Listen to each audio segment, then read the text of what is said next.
I never made it, but I know what it takes. I'm motivated by a mix of emotion. Got my statement. Hi friends, welcome to Sheela's 5 stars kitchen. இன்றைக்கி நம்ம கிச்சனில் என்ன பார்க்க போகிறோம் அப்படின்னா, இதுக்கு முன்னாடி வீடியோ வந்து திருவாதிரை களி செஞ்சு காமிச்சிருப்பேன். அது கூட வந்து ஏழுகறி கூட்டு பண்ணுறதுக்கு டைம் வந்து லென்த்தியாக வருது அப்படிங்கிறதால அந்த திருவாதிரை களி வீடியோ மட்டும் போட்டுட்டேன். இப்போ நம்ம ஏழுகறி கூட்டு எப்படி செய்கிறது அப்படிங்கிறத இன்றைக்கி பார்த்துருவோம். அதுக்கு நம்ம வந்து 7 காய்கறிகளை சேர்க்கணும். அது கூட மொச்சக்காய், காராமணிக்காய் எல்லாமே சேர்த்து செய்கிறதால ரொம்ப டேஸ்ட்டாக இருக்கும். இது எப்படி செய்யலான்னு வாங்க பார்க்கலாம். அதுக்கு முன்னாடி நம்ம சேனலை சப்ஸ்கிரைப் பண்ணி வச்சுக்கோங்க. கூடவே இருக்கிற பெல் ஐக்கானே ப்ரெஸ் பண்ணி வச்சுக்கோங்க.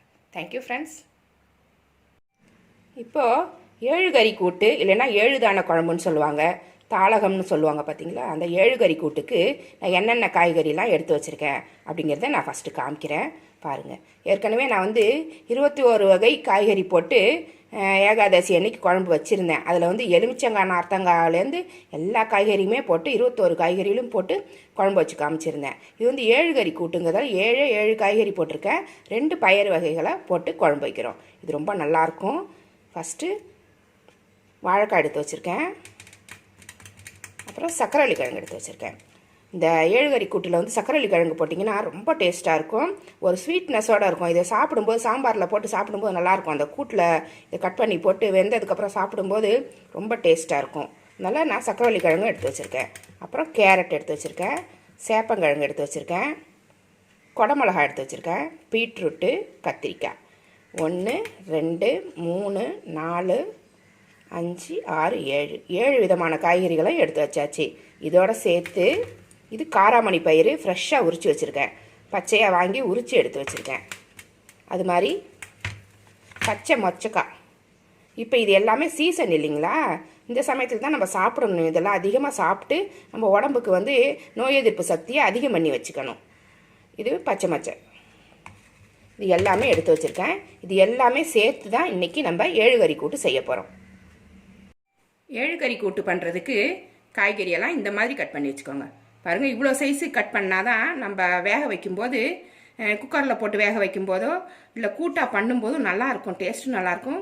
குக்கரில் வேக வைக்கிறதுக்கு குழையாமலும் இருக்கும். இந்த சைஸில் இந்த மாதிரி க்யூபாக கட் பண்ணி வச்சுக்கோங்க. எல்லாமே ஒரே மாதிரி கட் பண்ணிட்டிங்களா உங்களுக்கு நல்லாயிருக்கும். சர்க்கரை கிழங்கெல்லாம் இந்த மாதிரி ரவுண்டாக கட் பண்ணிக்கோங்க. இந்த 7 காயின்னு சொல்லியிருக்கேன். அது வந்து உங்களுக்கு விருப்பமான காய்கறிகளாக எடுத்துக்கோங்க. எனக்கு பிடிச்ச காய்கறிகளாக நான் எடுத்திருக்கேன். உங்களுக்கு பிடிச்சமான காய்கறிகளும் நீங்கள் எடுத்துக்கோங்க. அளவும் அப்படி தான், எவ்வளோ தேவை அதுலேயும் 2 போட்டாலும் போடலாம். இல்லை 1 போடுறவங்களும் இருப்பாங்க. கொஞ்சமாக செய்யணுன்னா கொஞ்சமாக எடுத்துக்கோங்க. இப்போ நான் வந்து எனக்கு தேவையான அளவில் நான் கட் பண்ணி எடுத்து வச்சுருக்கேன். நான் காட்டின அவ்வளோ காய்கறிகளுமே கட் பண்ணலை. அது வந்து எத்தனை காய் போடுறேன் அப்படிங்கிறதுக்காக தான் அதை காமிச்சிருக்கேன். அதுலேருந்து எனக்கு எவ்வளோ தேவையோ அளவாக பார்த்து கட் பண்ணி வச்சுருக்கேன். இதை இப்போ இந்த குக்கரில் போட்டுக்கலாம். பாத்திரத்தில் போட்டு வேக வச்சாலும் வேக வச்சுக்கோங்க. நான் இன்றைக்கி குக்கர்லேயே வேக வச்சிடலான்ட்டு போட்டிருக்கேன். நான் எல்லா காய்கறியுமே அதில் போட்டாச்சு. அது கூடவே வெங்காயம், தக்காளி.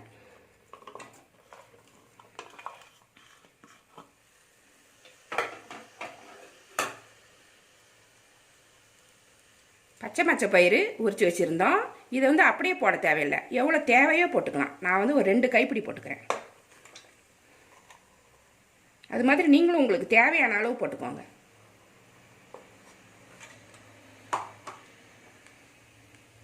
காராமணி அது மாதிரி தான் 2 கைப்பிடி போட்டுக்கிறேன் நான்.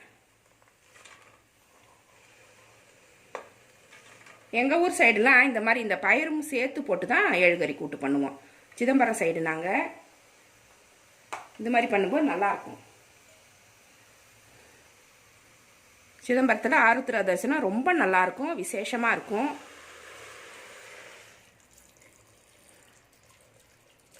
போய் பார்க்கவே ரொம்ப நல்லாயிருக்கும். அதெல்லாம் சின்ன வயசில் அந்த கடையெல்லாம் சுற்றி பார்த்தது இன்னும் ஞாபகம் போகவே இல்லை. நடராஜர் கோயிலை சுற்றி வருவோம். இந்த கடைகள் எல்லாம் போயிட்டு பொம்மை வாங்குறதும், அங்கே வைக்கிற மானி வளையல் எல்லாமே வாங்கிட்டு பர்ச்சேஸ் பண்ணிட்டு வர்றதே ஒரு ஜாலியான ஒரு அனுபவமாக இருக்கும். சாமி கும்பிட்டுட்டு அந்த வளையல் மணியெல்லாம் வாங்கிட்டு வீட்டுக்கு வரும்போது ரொம்ப சந்தோஷமாக இருக்கும். சிதம்பரத்தை நாங்கள் சுற்றி வந்த அந்த காலங்கள்லாம் இப்போ தரிசனம் வர்ற சமயத்தில் ஞாபகத்துக்கு வருது. நீங்கள் வெளியூரில் இருந்தால் கூட சிதம்பரம் வந்து தரிசனம் பார்த்தீங்கன்னா ரொம்ப நல்லாயிருக்கும். சிதம்பரத்துக்கு வாங்க, சிதம்பரத்தில் தரிசனம் பாருங்கள், ரொம்ப நல்லாயிருக்கும். நடராஜர் தரிசனம் பார்க்குறது ரொம்ப நல்லாயிருக்கும். அது ரொம்ப நல்ல புண்ணியம் கிடைக்கும்னு சொல்லுவாங்க.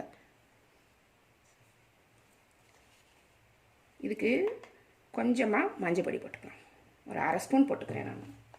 இந்த காய்கறிக்கு மட்டும் தேவையான உப்பு போட்டுக்கிறேன். அப்புறமா சாம்பாருக்கு தேவையான உப்பு போட்டுக்கலாம். இப்போ ஸ்டவ்வை ஹையில் வச்சுக்கோங்க. முன்னாடி நான் வந்து சிம்மில் வச்சுருந்தேன், இப்போ ஹையில் வச்சுட்டு நல்லா கிளறி விட்டுருவேன். இந்த மஞ்சப்பொடி உப்பு எல்லாமே இந்த காய்கறியில் கலக்கிற மாதிரி கலந்து விட்டுட்டு 1 விசில் இல்லைன்னா 2 விசில் வச்சு எடுத்துக்கோங்க. காய்கறி வந்து நல்லா வெந்திருக்கும். இல்லைனாக்கா உங்களுக்கு குக்கரில் எவ்வளோ விசில் வச்சா வேகும் அப்படின்றத கணக்கு பண்ணி வச்சுக்கோங்க. ரொம்ப குழைய விட்டுறாதீங்க. 2 விசில் வச்சா எனக்கு சரியாக இருக்கும். சில பேர் வந்து 1 விசில் வச்சாலே எனக்கு வந்து குழஞ்சி போயிடும் காயின்னு சொல்லுவாங்க. குழையாமல் கரெக்டான பதத்துக்கு இதை எடுத்துடணும். பாத்திரத்தில் போட்டு கூட நீங்கள் தண்ணி ஊற்றி டைரெக்டாக வேக வச்சாலும் வச்சுக்கலாம். குக்கர் இல்லாமல் ஒரு சாம்பார் செய்கிற பாத்திரத்தில் வேக வச்சு கூட எடுத்துக்கலாம். இப்போ இதை மூடிட்டு 2 விசில் வச்சு நான் எடுத்துக்கிறேன். அது மாதிரி ஒரு 150 கிராம் துவரம்பருப்பு வேக வச்சு தனியாக எடுத்து வச்சுக்கோங்க. இந்த கூட்டுக்கு நம்ம ஊற்றுறதுக்காக துவரம்பருப்பை முன்னாடியே வேக வச்சு ரெடி பண்ணி வச்சுக்கணும். இது ஒரு 2 விசில் வரட்டும், அதுக்கப்புறம் நம்ம எடுத்து பார்த்துடலாம். காய் வந்து வெந்துருச்சு. 2 விசில் வந்து இறக்கி வச்சுருக்கேன். அது ஸ்டீம் போகிறதுக்கு முன்னாடி நம்ம அதுக்கு தேவையான சாம்பார் பொடியை நம்ம வந்து நுணுக்கி எடுத்துக்கலாம். இதுக்கு வந்து என்னென்ன எடுத்து வச்சுருக்கேன் அப்படின்னா, ஒரு 10 காஞ்ச மிளகாய் எடுத்து வச்சுருக்கேன். இது வந்து உங்களுக்கு காரத்துக்கு ஏற்ற மாதிரி எடுத்துக்கோங்க, குவான்டிட்டிக்கு தகுந்த மாதிரி எடுத்துக்கோங்க. 10 காஞ்ச மிளகா, 1 ஸ்பூன் கொத்தமல்லி, 1 ஸ்பூன் கடலைப்பருப்பு, 1 ஸ்பூன் எள் எடுத்து வச்சுருக்கேன். எள் வந்து ஆப்ஷனல் தான், உங்களுக்கு தேவைன்னா போட்டுக்கோங்க. இல்லைனாக்கா 1 ஸ்பூன் அரிசி கூட போட்டுக்கலாம். பச்சரிசி எடுத்து வச்சுக்கிட்டு அது கூட வறுத்து போடலாம். நான் பச்சரிசி போடலை, அதுக்கு பதில் உளுந்து போட்டிருக்கேன்.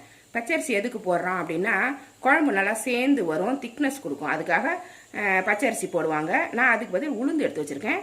உளுந்து 1 ஸ்பூனு, தேங்காய் கொஞ்சமாக எடுத்து வச்சுருக்கேன். ஒரு 4 பத்தை எடுத்து வச்சுருக்கேன்.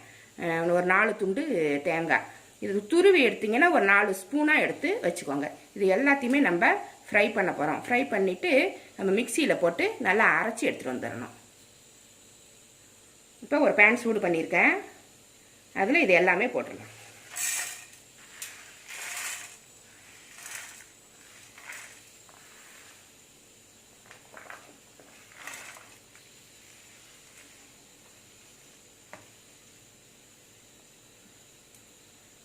மீடியமில் வச்சு வறுத்துக்கும்.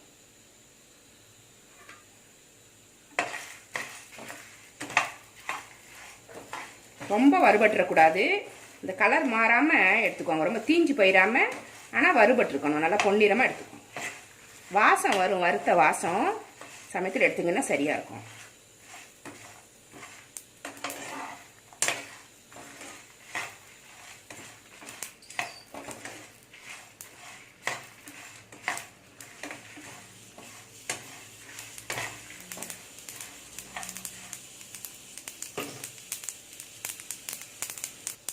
எல்லாமே வறுபட்டுருச்சு. இப்போ இதை ஸ்டவ் ஆஃப் பண்ணிவிட்டு கொஞ்சம் நேரம் ஆற வச்சுட்டு மிக்சியில் போட்டு நல்லா நைஸாக அரைச்சிட்டு வந்துடலாம். நைஸான்னு இல்லை, கொஞ்சம் குறகுறப்பாகவே அரைச்சி கொண்டு வந்துடலாம். தண்ணி ஊற்றி அரைச்சிக்கலாம். ஃபஸ்ட்டு நுணுக்கிட்டு கொஞ்சமாக தண்ணி ஊற்றி அரைச்சி கொண்டு வந்து ரெடி பண்ணி வச்சுக்கணும். இப்போ காய்கறி எல்லாம் நல்லா வெந்துருச்சு பாருங்கள். குழஞ்சி போகலை, கரெக்டாக வெந்திருக்கு. எல்லாமே வெந்துருச்சு. இந்த பயிரெல்லாம் கூட சரியாக வெந்துருச்சு பாருங்கள்.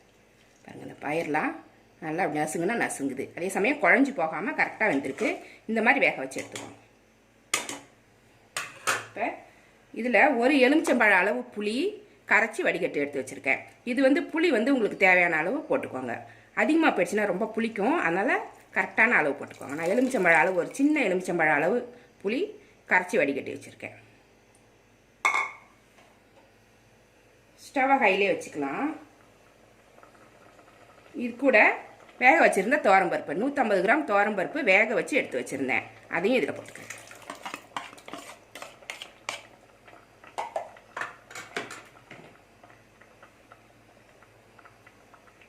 கூட்டுக்கு தேவையான சாம்பார் பொடி இப்போ நுணுக்கணும் பார்த்தீங்களா, அரைச்சி விட்ட சாம்பார் மாதிரி இருக்கும். இது அதே மெத்தடு தான்.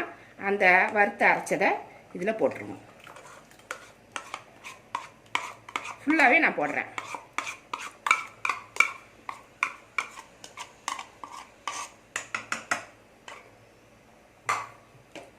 காய்கறி வேகிறதுக்கு மட்டும்தான் நம்ம உப்பு போட்டிருக்கோம். இப்போ குழம்புக்கு தேவையான உப்பையும் சேர்த்தே போட்டுருவோம். அதை மைனஸ் பண்ணிவிட்டு பாக்கி உள்ள உப்பை போட்டுடலாம். இப்போ நான் ஒரு 2 ஸ்பூனு, ஒரு 2.5 போடுறேன். போட்டு எல்லாத்தையுமே போட்டு நல்லா கலந்து விட்டுரு.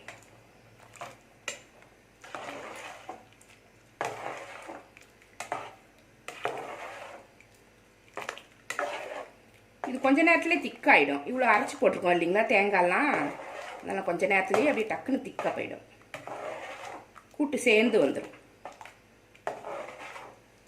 இது கொஞ்ச நேரம் கொதிக்கணும். குழம்பு நல்லா கொதிச்சிட்டு இருக்கு. சமயத்தில் கொஞ்சமாக கருவேப்பிலை போட்டுக்கலாம். அடிக்கடி கிளறி விட்டுக்கணும். இது வறுத்து அரைச்சி அந்த வறுத்து அரைச்சி அந்த மசாலாலாம் நம்ம போட்டோம் பார்த்தீங்களா, சாம்பார் பொடி மசாலா, அது போட்டதால் டக்குன்னு அடி பிடிக்கும். அதனால் அடிக்கடி கிளறி விட்டுக்கணும்.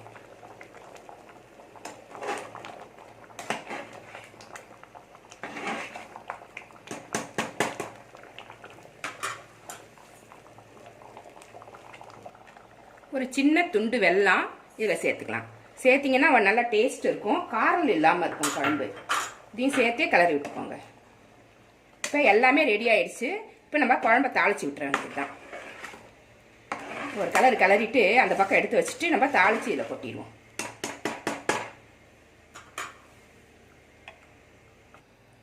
தாளிக்கிறதுக்கு ஒரு பேனில் ஒரு கொஞ்சமாக ஒரு 4 ஸ்பூன் அளவுக்கு சன்ஃப்ளவர் ஆயில் ஊற்றிருக்கேன். நீங்கள் வேணும்னா தேங்காய் எண்ணெய் கூட ஊற்றிக்கோங்க. அது கூட கொஞ்சமாக நெய் போட்டுக்கிறேன். நான் நெய் போடும்போது நல்லாயிருக்கும் வாசனை. ரெண்டுமே இப்போ சூடாகட்டும்.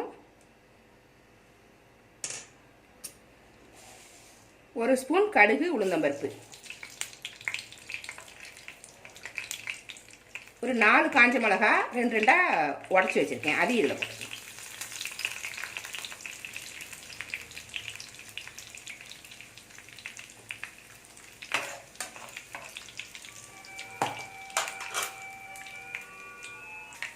கடுகு நல்லா பொரிஞ்சிருச்சு. கருவேப்பிலை சேர்த்துக்கலாம். இதை எடுத்து அப்படியே அந்த கூட்டில் ஊற்றிட வேண்டியதுதான். இந்த கூட்டில் அப்படியே ஊற்றி விட்டு